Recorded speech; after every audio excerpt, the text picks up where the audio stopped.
This Sunday, formal negotiations to end the war in the Middle East begin. The delegations are high-ranking. For the U.S., there's the vice president and the special envoy. For Iran, there's the speaker of parliament and the foreign minister. Pakistan's prime minister is also attending as a mediator, and another mediator, Qatar, has a delegation as well. Focus will be on curbing Tehran's nuclear program and building out the interim deal to end the war in Iran. The framework was signed last week, and now the U.S. and Iran have a 60-day window to try to reach an agreement. Eliza Herbert reports. Security was tight at the Palace Hotel as J.D. Vance's motorcade arrived for negotiations. The Swiss mountain resort is hosting the Lake Lucerne Summit, bringing together the US Vice President, envoys Steve Witkoff and Jared Kushner, and senior Iranian officials for high-level talks.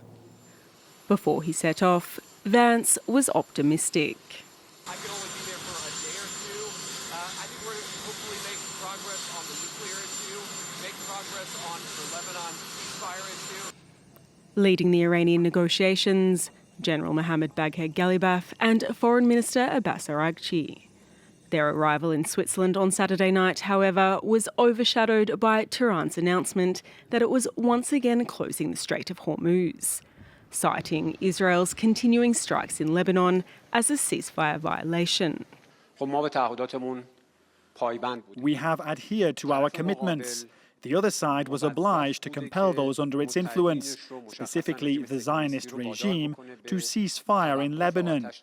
They have failed to fulfill their obligations, and this constitutes a clear violation of the ceasefire understanding. Under the memorandum signed last week, the parties have 60 days to reach a final agreement. But clashes between Israel and Hezbollah continue to threaten the truce, and the technical issues over how to curb Iran's nuclear program are still to be ironed out. Mediators, including Pakistan and Qatar, are also involved in the process.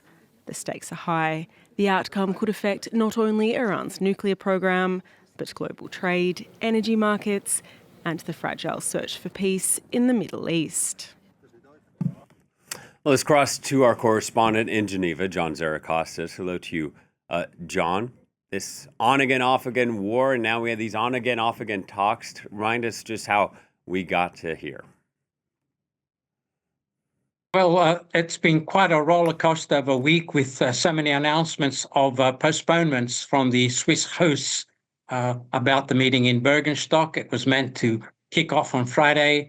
Then all the developments came, the linkages with Lebanon by the Iranians, and the event was postponed, and thankfully it's off and running this morning at the resort with all the players, as your opener showed, ready to get down to the events. But the question is, there's a lot of mistrust. That's basically what it's all about, and the Iranians trying to make direct linkages to the package, and in particular to the Lebanon brief, which is item 1 of the MOU.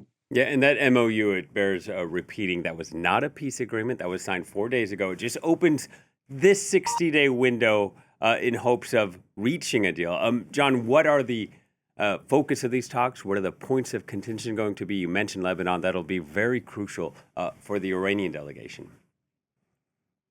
Well, a big element of the MOU is a roadmap for negotiations on the nitty-gritty down the road. The nuclear issue is one of them. The whole question of enriched uranium in Iran, how it will be diluted down to safe levels.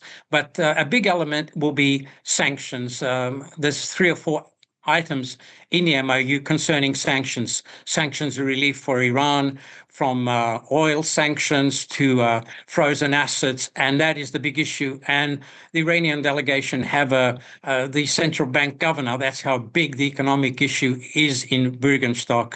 But it remains to be seen. The US Vice President J.D. Vance has made linkages. Sanctions relief will be directly linked to progress in the talks. So it's a parallel mechanism, which means there's also mistrust by the US of the Iranians. Indeed. John, thank you very much. John Zarocostas reporting from Geneva.